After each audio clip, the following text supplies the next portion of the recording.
Boa noite, sejam bem-vindos a mais uma edição do programa Praça Financeira. A sustentabilidade dos municípios, a reforma fiscal e o ambiente de negócios, estes são alguns dos temas que vamos abordar aqui no programa. Mas antes disso, fique com as notícias. O Banco Africano para o Desenvolvimento já tem um novo presidente, o nigeriano Akinwumi Adesina. Cristina Duarte, que ficou no top 3, não conseguiu vencer as eleições do BAD. Adesina foi eleito pelo Conselho de Governadores do Banco após várias horas de deliberação, um ato eleitoral realizado na passada semana à margem da 50ª Assembleia Anual desta instituição financeira que decorreu em Abidjan, capital de Costa de Marfim. O nigeriano foi eleito com 58,10% dos votos expressos. Beroma Korje, representante do Chad, ficou na segunda posição com 31,62% e a ministra das Finanças de Cabo Verde, Cristina Duarte, ficou no terceiro lugar com 10,27% dos votos. Akinwumi Adesina é o atual ministro da Agricultura e Desenvolvimento Rural da Nigéria.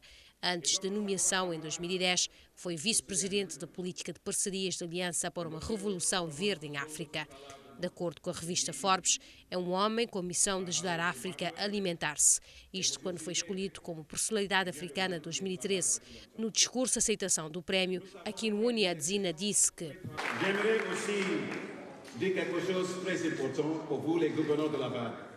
gostaria de dizer aqui uma coisa muito importante para vós, governantes do BAD.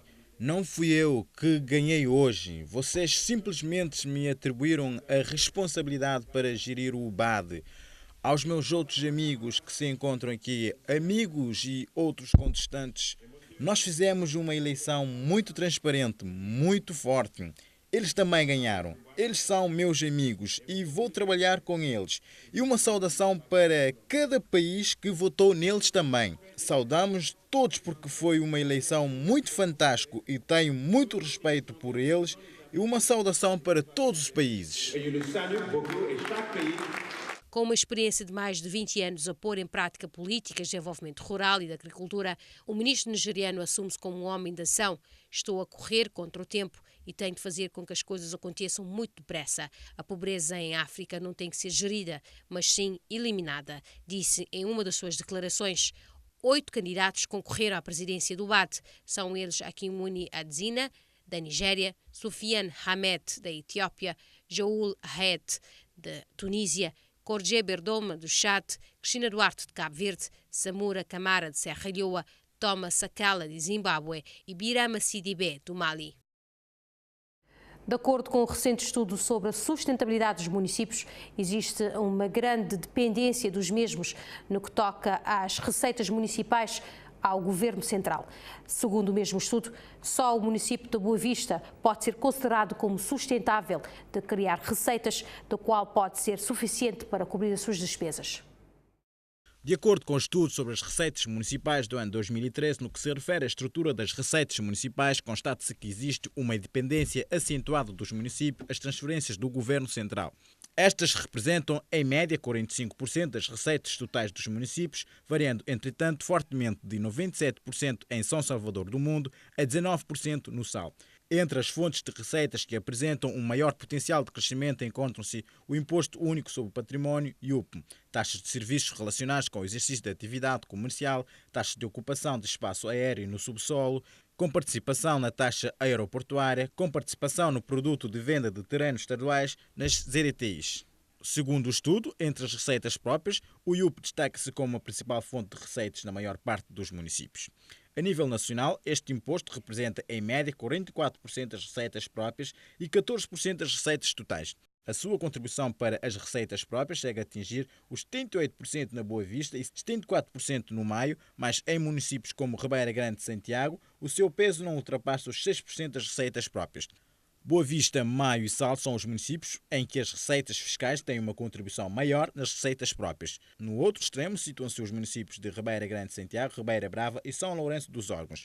O estudo conclui que na ótica de sustentabilidade restrita, isto é, até que ponto um município gera receitas próprias suficientes para cobrir as suas despesas operacionais. Isto é, que apenas o município da Boa Vista pode ser considerado como sustentável. Convém realçar que este estudo tem levantado muita inquietação no seio dos autárquicos, que contradizem que os municípios municípios têm capacidade de se autossustentar e o que é preciso é regulamentar as leis. Uma legislação criada com o objetivo de reforçar a atividade económica dos municípios.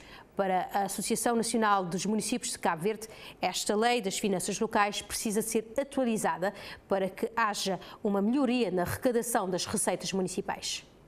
De acordo com a Lei das Finanças Locais nº 79/6/2005, de 5 de setembro, realça no seu artigo 2º a autonomia patrimonial e financeira, no ponto 2, onde destaca que o regime da autonomia financeira e patrimonial das autarquias locais assenta designadamente no exercício autónomo nos termos da lei dos poderes de elaborar, aprovar, alterar e executar os respectivos planos de atividades e orçamentos próprios, elaborar e aprovar os respectivos balanços e contas de gerência, lançar, liquidar e cobrar as respectivas receitas próprias e arrecadar as demais receitas que por lei para eles devam reverter, recorrer ao crédito no termos da lei, ordenar, processar e liquidar as suas despesas próprias orçamentadas, realizar investimentos públicos municipais, ter, gerir e dispor de património próprio.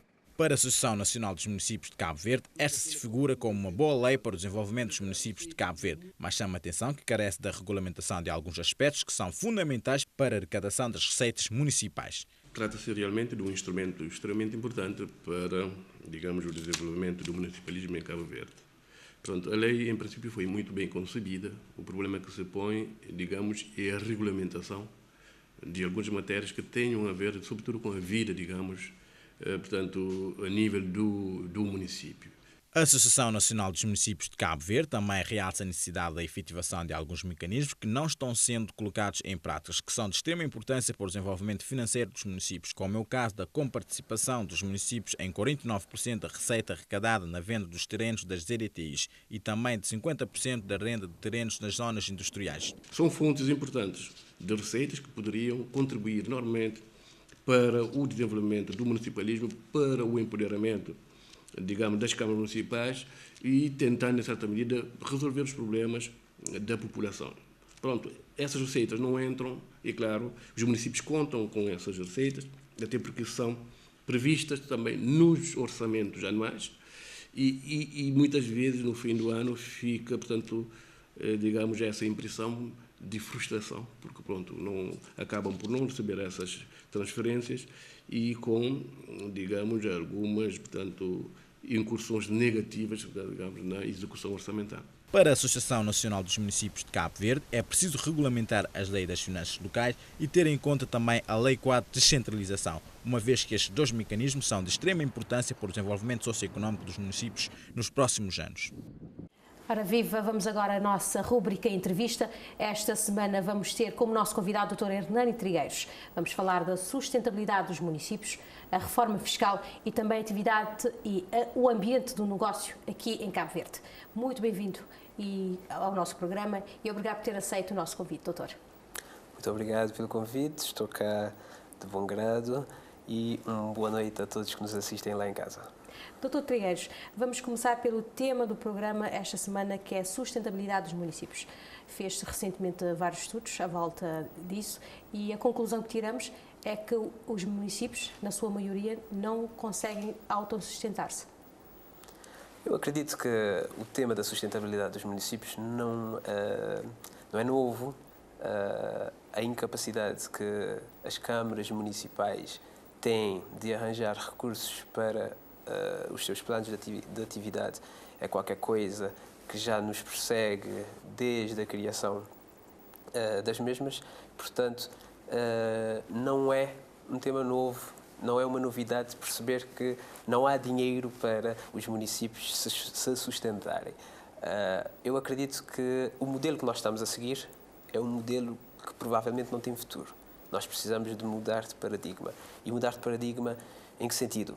Os municípios são, de facto, a parte do poder do Estado que está mais perto do cidadão, dos municípios. E então os municípios têm que poder participar mais daquilo que são os recursos, as receitas que o Estado dispõe para poder intervir na mudança, na melhoria da qualidade de vida das pessoas.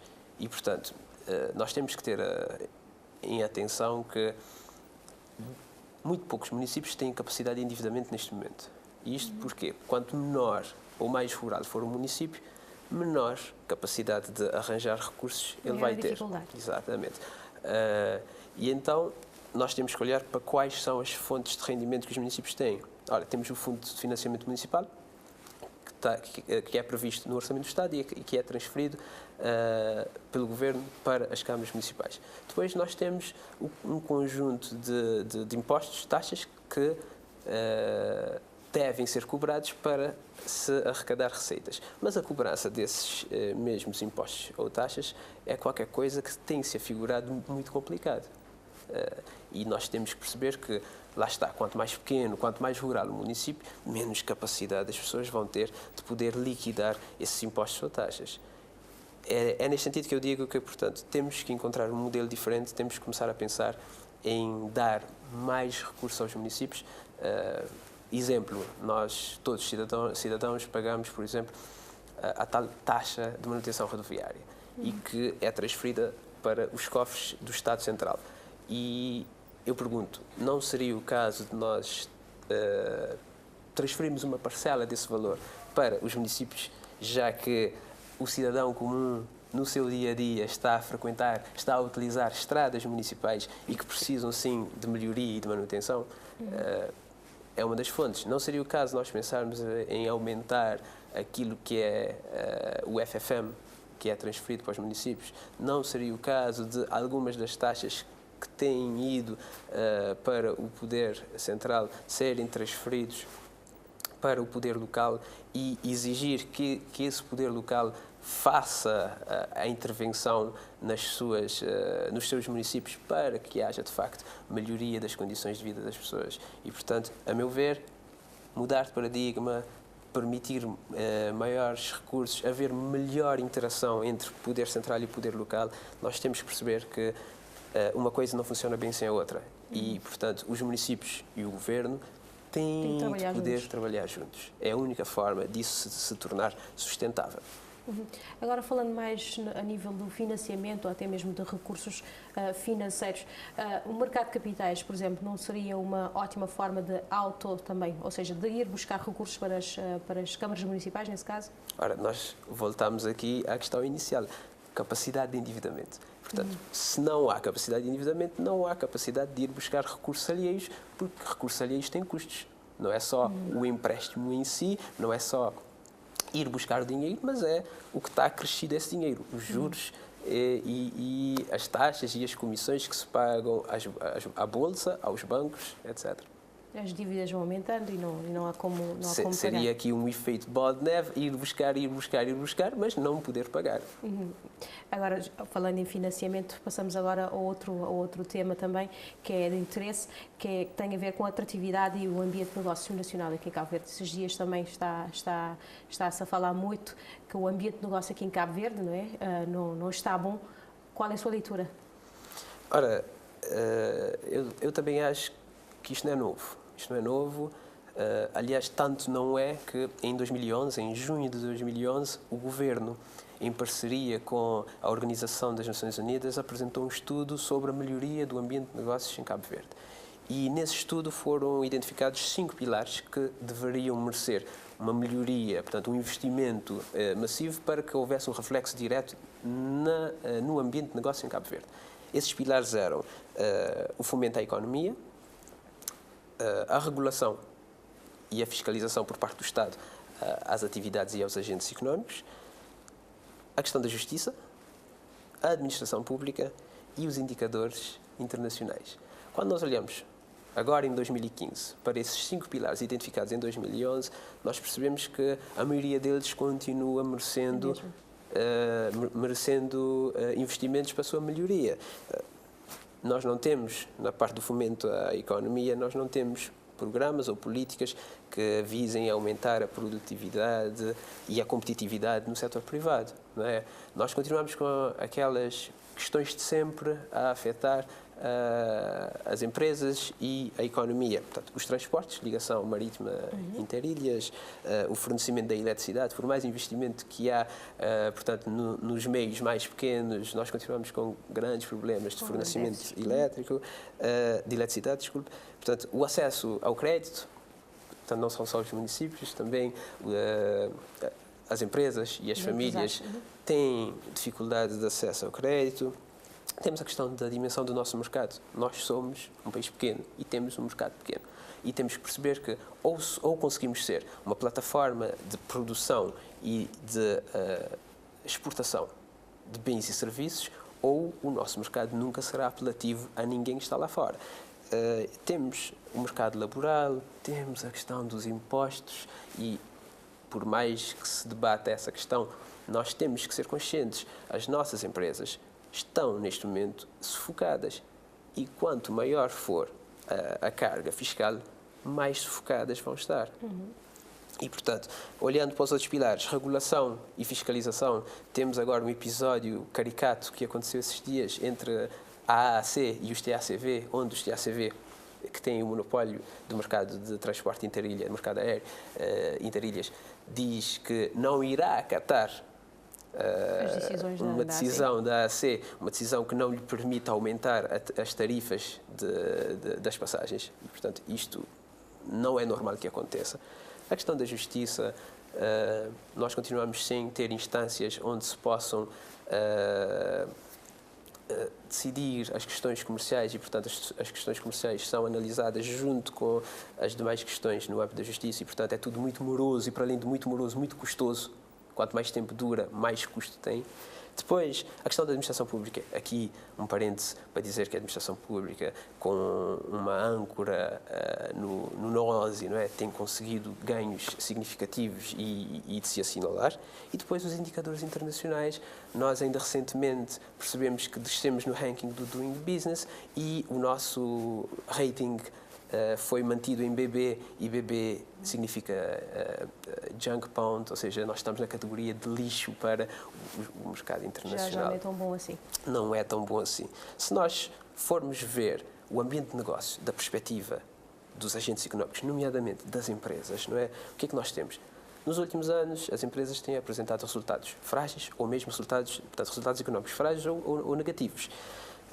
Aliás, o presidente da Câmara de Comércio, Indústria e Serviços de Sotavento disse por diversas vezes nos últimos tempos que não se pode esperar que seja o setor privado que venha substituir o setor público nos investimentos à economia, tendo em conta que o setor privado está falido.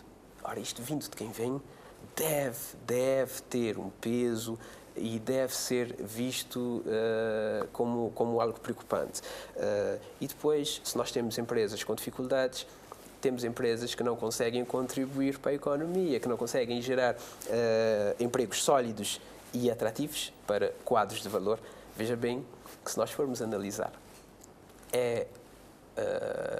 a parte pública, portanto, as entidades de capital público, as empresas do Estado, que oferecem os maiores e melhores salários e as melhores condições para cargos de chefia intermédia e de topo. Portanto, se o setor privado não consegue oferecer empregos atrativos, não consegue chamar os quadros de qualidade, o setor privado não consegue ser competitivo. Há claramente uma concorrência desleal entre o setor privado Agora, podemos dizer que sim, podemos dizer que sim, e não é só neste aspecto. Mas, pegando neste aspecto que é mais relevante para o nosso tema, eu acho que nós temos que perceber que ninguém investe em nenhum setor da economia para perder dinheiro. Cabo Verde tem que começar a ter a consciência que nós precisamos de um setor privado rico. Precisamos de empresas ricas. Ora, empresas ricas fazem o quê?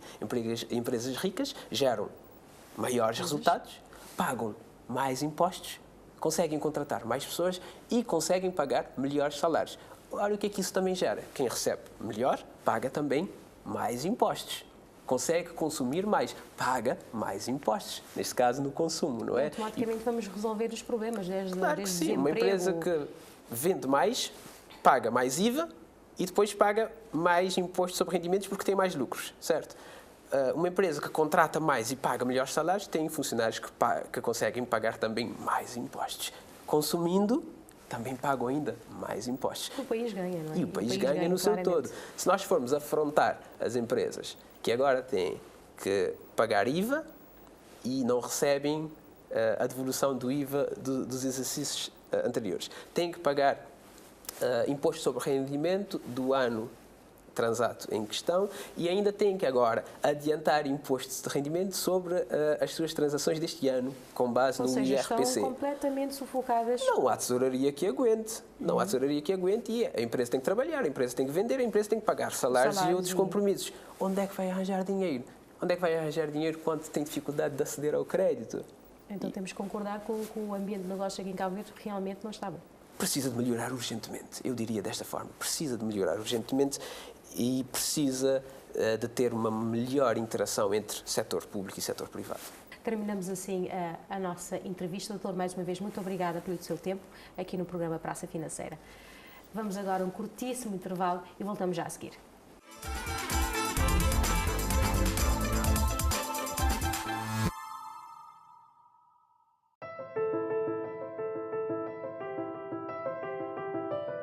Nascemos em 1998.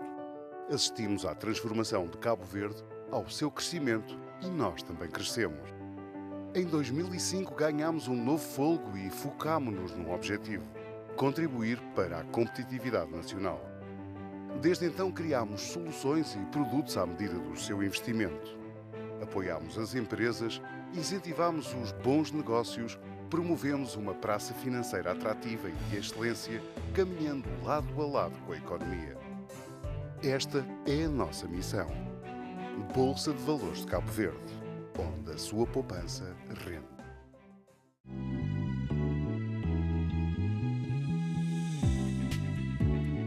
No BEI, todos os dias, a nossa equipa faz o seu melhor para prestar a todos os nossos clientes um serviço eficiente e de qualidade. A cada dia, aumentamos o número de novos clientes e a sua satisfação é o nosso maior compromisso. BEI, o banco de todos, em todos os momentos. Caixa, o banco que combina comigo. Num país de empreendedores, o investimento e o crescimento económico podem transformar os seus sonhos e os sonhos do seu país em realidade. Investa nesse sonho, faça parte da nova realidade de Cabo Verde e subscreva títulos do Tesouro. Ao subscrever obrigações ou bilhetes do Tesouro, está a investir de forma segura, com importantes benefícios fiscais, bons rendimentos periódicos, um bom retorno financeiro de baixo risco. Invista no futuro dos seus e no futuro de Cabo Verde, um país de um querer enorme. Cresça com Cabo Verde. É importante valorizar. É importante proteger. A Impar Seguros oferece a melhor proteção estando presente em todos os momentos da sua vida. Venha conhecer os nossos produtos. Conheça o que melhor se adapta às suas necessidades. E conte ainda com a nossa equipa totalmente disponível para si. Porque, afinal, confiança é saber quem está do outro lado. Para nós, o mais importante é proteger o que para si tem valor. Impar, a sua seguradora de confiança. Sou Eulógio Lima, agricultor e produtor de aguardente. A vida no campo faz parte da tradição familiar. Foi o meu passado, é o meu presente, será o meu futuro. O campo é o meu projeto de vida. O meu lado tão bom que me acompanha e reconhece o meu trabalho. Novo Banco, as pessoas em primeiro lugar.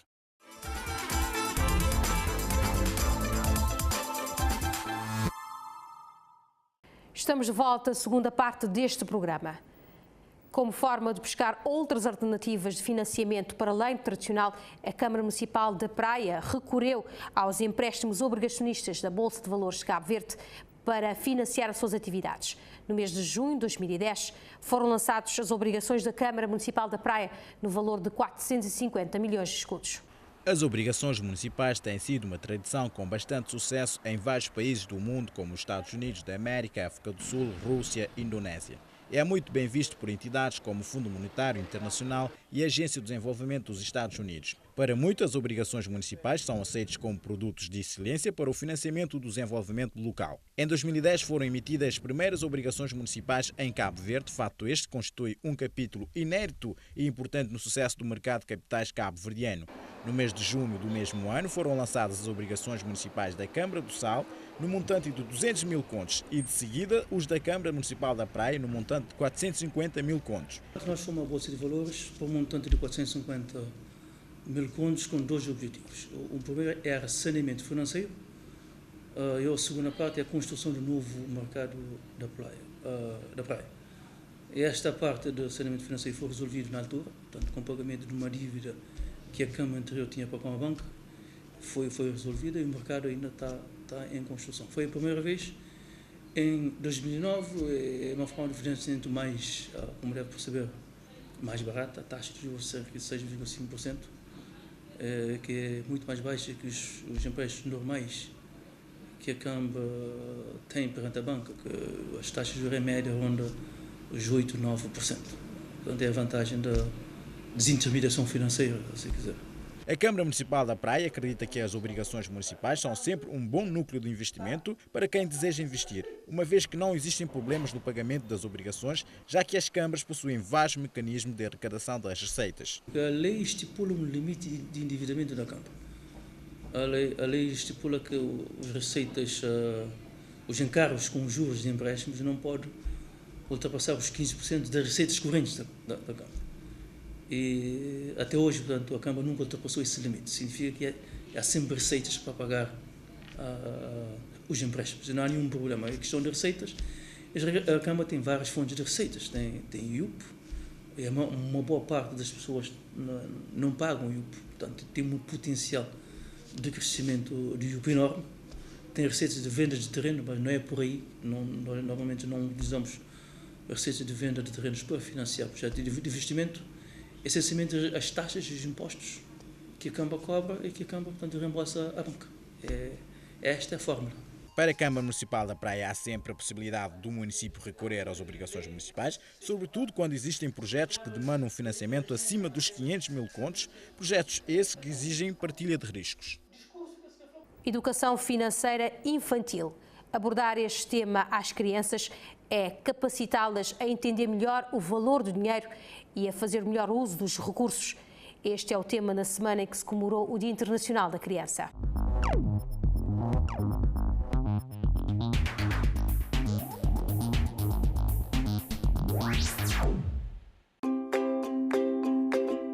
A educação financeira infantil é um tema que conquista cada vez mais a importância dos pais e dos encarregados de educação. Abordar esta questão às crianças é capacitá-las a entender o valor do dinheiro e fazer o melhor uso do recurso. Sendo um tema que não se aprende de um dia para o outro, alguns especialistas defendem que quanto mais cedo introduzirmos a educação financeira no currículo escolar e ou familiar, melhor será a compreensão em relação aos conceitos de produtos financeiros.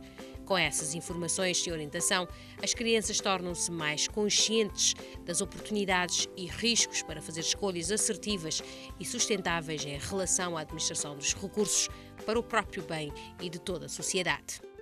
A importância da educação financeira desde cedo. A família tem um papel primordial no desenvolvimento global das crianças. Cabe aos pais ou responsáveis da educação a introdução de hábitos saudáveis de consumo e o desenvolvimento das habilidades financeiras de suas crianças. Uma das formas para inserir aos filhos no mundo da educação financeira seria as mesadas. Contudo, cuidados devem ser tomados para que este artifício realmente atinja a sua finalidade. O primeiro passo é definir qual a finalidade que essa ação terá, ou seja, qual o limite de dinheiro que essa criança irá administrar. Isso varia desde o dinheiro para a compra de doces, revistas, até aos mais jovens, que já conseguem, de certa forma, cuidar das finanças. Os benefícios da mesada são inegáveis. Além de desenvolver o senso de responsabilidade, a administração de uma mesada pode ensinar o quanto pode ser difícil fazer o dinheiro render quando não se tem controle sobre os próprios impulsos de consumo. Complementar com frequência a falta de dinheiro ocasionada pela má administração da mesada. É preciso iniciar a alfabetização financeira de forma lúdica e educativa, por meio de brincadeiras e sabendo que atos valem mais que palavras. Explico. As crianças são excelentes observadoras, aprendem por imitação e lembram-se durante muito tempo das brincadeiras infantis. Também é interessante explicar que nem tudo que se quer ou que se assiste na televisão é para comprar. Ensina-o a refletir e pensar sobre como utilizar o dinheiro. Dos 3 aos 4 anos, elas têm pouco interesse pelas questões relacionadas ao dinheiro. Gostam de moedas e das suas cores. As brincadeiras podem girar em torno da classificação por tamanho e cor. 5 anos, distinguem moedas e começam a associar dinheiro à compra. Vive o aqui e agora. Lições simples como brincar de compras ou ter um cofre são bem-vindos. 6 anos. Distinguem as moedas e reconhecem o valor maior e menor. O dinheiro ainda é algo imediato, ele compra coisas. Não tem muita noção de poupar e esse hábito pode ser introduzido juntamente com a primeira mesada. 7 anos. Quer ganhar o próprio dinheiro, faz pequenas compras, momento para ter uma caderneta de poupança. Incentivos em procurar itens no supermercado são bem-vindos nessa fase. Aos 8 anos. Algumas demonstram grande interesse pelo dinheiro, querem saber o preço de tudo e conseguem guardar a mesada para a compra de algum item de maior valor. Esta é a idade ideal para discutir sobre os desejos a serem realizados a partir do hábito de poupar. Mostre ao seu filho a importância de priorizar os seus sonhos e, para tanto, poupar é o caminho mais curto para a independência financeira das nossas crianças. Para os interessados em investir em títulos do Tesouro, conheça agora o calendário de leilões. Neste segundo trimestre de 2015 irá ser realizado 2 leilões de títulos do Tesouro, um bilhete do Tesouro e uma obrigação do Tesouro. Esses leilões têm um total no montante indicativo de 700 milhões de escudos. Ter atenção que o calendário indicativo pode ser alterado ou modificado pela Direção do Tesouro. O próximo leilão está agendado para o dia 10 de junho. São 500 mil obrigações do Tesouro, com valor nominal de 1000 escudos e com maturidade de 8 anos. A maturidade é a data que a capital em dívida é pago aos investidores. Atualize-se agora com as cotações do dia e com o calendário de pagamento dos juros dos empréstimos obrigacionistas. Nesta quarta-feira, a Bolsa fechou com as ações da Enacol por 2.450 escudos e as da Sociedade Cabo-Verdiana de Tabacos por 3.000 escudos por ações. As ações da Caixa Económica de Cabo Verde estão cotadas a 2.990 por ações e as do BCA encontram-se por 3.450 por ações. Quanto às ordens de compra no mercado secundário, a Caixa Económica de Cabo Verde dispõe de 2.584 ações ao preço de 2.990 escudos. E em seguida a Sociedade Cabo-Verdiana de Tabacos apresenta na melhor ordem de compra com 11 ações ao preço de 3.040 escudos. No que se refere às ordens de venda, a Caixa Económica de Cabo Verde apresenta a melhor ordem de venda de 4.089 ações ao preço de 3.000 escudos. Já a Enacol registra na melhor ordem de venda com 157 ações ao preço de 2.800 escudos. Em seguida o BCA apresenta com 51 ações ao preço de 3.000 escudos. E por fim a Sociedade Cabo-Verdiana de Tabacos também apresenta na melhor ordem de venda com 50 ações ao preço de 4.000 escudos. Os juros relativos ao 16º cupom da série B e C das obrigações da Eletra vencem a 15 de junho. A 17 de julho de 2015 vence o 9º cupom das obrigações do Banco BAE Cabo Verde. Chegamos ao fim de mais um programa Praça Financeira, mas antes disso fique com a frase da semana. Não arrisque mais do que você pode perder, mas arrisque alto o suficiente para que os ganhos tenham alguma relevância. Tenha uma ótima semana. Boa noite.